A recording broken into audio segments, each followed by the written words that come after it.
Right now on Denver 7 News at 7 o'clock on Local 3, investigators are looking for this woman suspected of a road rage shooting in Commerce City. We have the latest from police about what happened. Russian forces are inching closer to the Ukrainian capital of Kyiv. President Biden is now getting ready to hit Russia with a new round of sanctions.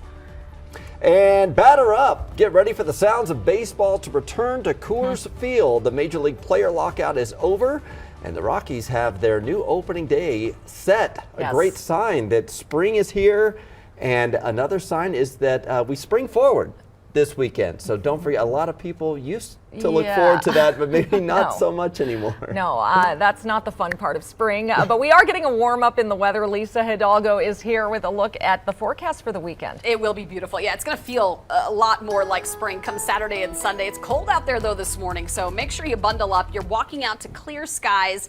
Single digits this morning. We've dropped down to, well, below zero in a few spots, but here in Denver right now at about 5 to 10 degrees. Really pretty shot there from Westminster. Clear skies and a lot of sunshine for that early morning drive. When you look at our hourly planner, we're likely going to be right around freezing by noon, by lunchtime, and then highs will be in the mid to upper 30s this afternoon. So it's a warm up. It's warmer than yesterday, but still well below normal. We're going to basically, well, tack on a good 20 to 30 degrees on top of this weekend. I'll show you just how much warmer it gets. Plus, obviously, a lot of people traveling this weekend. There's a weak cold front. I'll show you if that could impact you anywhere across the state coming up. We do have a crash I've been keeping an eye on for the past 20 minutes or so. This one is on I-70. If you're headed out to the airport, this is something that could impact you this morning. Eastbound I-70 from I-25 to Pena Boulevard running about 20 minutes, and that crash is right at I-70 and Havana, almost closer to Central Park, but that is the place where you want to keep an eye on that. And as you saw there, my drive time just ticked up to 16 minutes westbound, so not looking good for heading out to the airport this morning. Westbound C-470 from Wadsworth to I-70, 14 minutes, eastbound about 12 minutes. And I've also been keeping an eye on I-270 at the I-76 interchange. Let's show that CDOT camera if we have a second there. As you can see, traffic is pretty backed up along I-270.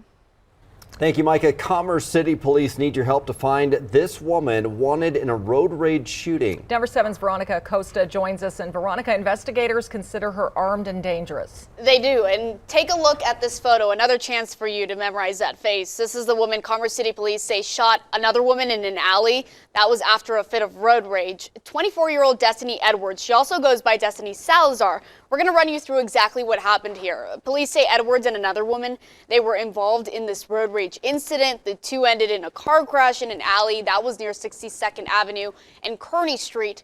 Both women had gotten out of their vehicles before Edwards shot the other and then took off. So this isn't Edwards' first time in trouble. Court records do show she has a long criminal history. She had an open warrant for motor vehicle theft from an incident in February. She served prison time for motor vehicle theft as well. She is considered armed and dangerous. So if you see her, police are asking you get in contact with them right away. Two different options for you to do that, either the Commerce City tip line or Metro Denver Crime Stoppers. In studio, I'm Veronica Acosta, Denver 7. All right, thank you, Veronica. Prosecutors have decided to drop murder charges against an unlicensed security guard who shot and killed a man at a pro-police rally in Denver. You might remember this scene from dueling rallies at Civic Center Park back in October of 2020. A spokesperson for the Denver DA's office says there was not enough evidence to prove Matthew Doloff guilty of murder. Doloff was providing security for a 9 News crew during the rallies when he shot and killed Lee Keltner. Keltner had been arguing with another person when Doloff then intervened. Keltner slapped Doloff's face and started to spray bear mace, and that's when Doloff shot him. Doloff's attorneys have insisted he was acting in self-defense. Mesa County Clerk Tina Peters is due for a pretrial hearing this morning at 10. She was released from jail yesterday after posting a $25,000 bond. Peters and Deputy Clerk Belinda Nicely were indicted by a grand jury on multiple felony charges for allegedly tampering with the county's elections equipment. The Douglas County School Board will hold a special meeting this week to discuss its next steps after a judge ruled the new majority members of the board violated the purpose of open meetings laws. The special meeting will be held at 10 this morning. A judge this week found the board members created a workaround open meetings laws by having a series of one-on-one discussions before telling former Superintendent Corey Wise that he could resign or be fired. About an hour from now, President Biden is expected to announce the U.S. and other G7 nations will strip Russia of its most favored nation trade status, which will allow for more sanctions. This comes as Russia is falsely claiming the U.S. government is creating chemical weapons in Ukraine. ABC's M. Nguyen has the latest from Washington. This morning, Russian troops inching closer to the capital, Kyiv. Now roughly 9 miles away from city center, according to a senior U.S. defense official. New video released by the Ukrainian Ministry of Defense shows Russian forces ambushed as they drive towards the outskirts of Kyiv.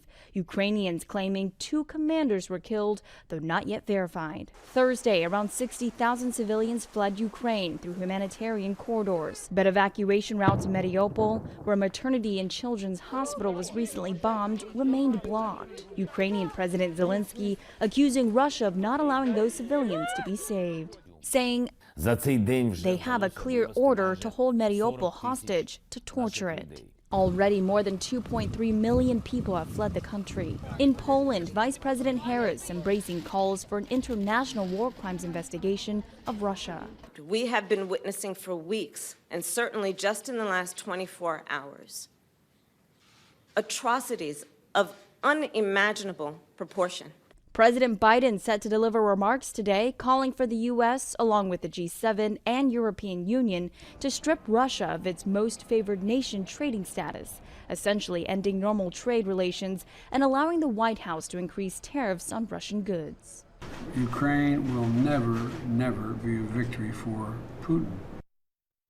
Top U.S. intelligence officials are warning that Russia's false claims of chemical weapons in Ukraine could be used as an excuse for their own attack using bioweapons. The White House would not say how the U.S. would react if Russia ultimately did use them. M. Nguyen, ABC News, Washington. Well, in better news, America's favorite pastime is back. Major League Baseball and the Players Union reached an agreement to end their lockout, which lasted more than 3 months, dating back to last season. The regular season was saved at a full 162 games as well. Teams will report for spring training this weekend, with the Rockies' first preseason game on the 18th, and then the new opening day for the Rockies is Friday, April 8th at home against the Dodgers. About 200 free agents, including Trevor Story, were not able to sign or negotiate during the lockout, and we've known for a while it was unlikely that he would re-sign with the Rockies. Denver 7 Sports Director Lionel Bienvenu says to watch for interest from both the Yankees and Phillies, 2 teams looking for a shortstop. Well, we love the lighter evenings for ball games, but it means we have to lose an hour of sleep this weekend. We spring forward Sunday at 2 a.m. We've told you how some state lawmakers want voters to decide if Colorado should just stay on standard time year-round. If Senate Bill 135 is passed, voters would get to decide this November. The bill was debated in a Senate committee last week, but no action was taken. Losing that hour of sleep and the change in daylight can throw off your body clock. In fact, doctors see more heart attacks, strokes, and car accidents after the time change. 1 or 2 days leading up to the switch, go outside in the morning to get more natural light to help preserve your circadian rhythm. So the circadian rhythm is affected by light, and sometimes we treat sleep phase disorders or circadian rhythm disorders with light therapy. Yeah, Dr. Turkonda says you may want to go to bed early tonight and tomorrow night to start the adjustment. He also suggests avoiding alcohol and caffeine before bed and turning off your electronics. We'll see if that happens. We are wrapping up National Consumer Protection Week with a big warning about identity theft, the steps you can take to secure your information. Also, a Colorado woman is putting lessons she learned through addiction recovery into action. There has to be a safe place for people to let down those walls and truly be able to recover. How she's helping others facing similar battles discover something new about themselves.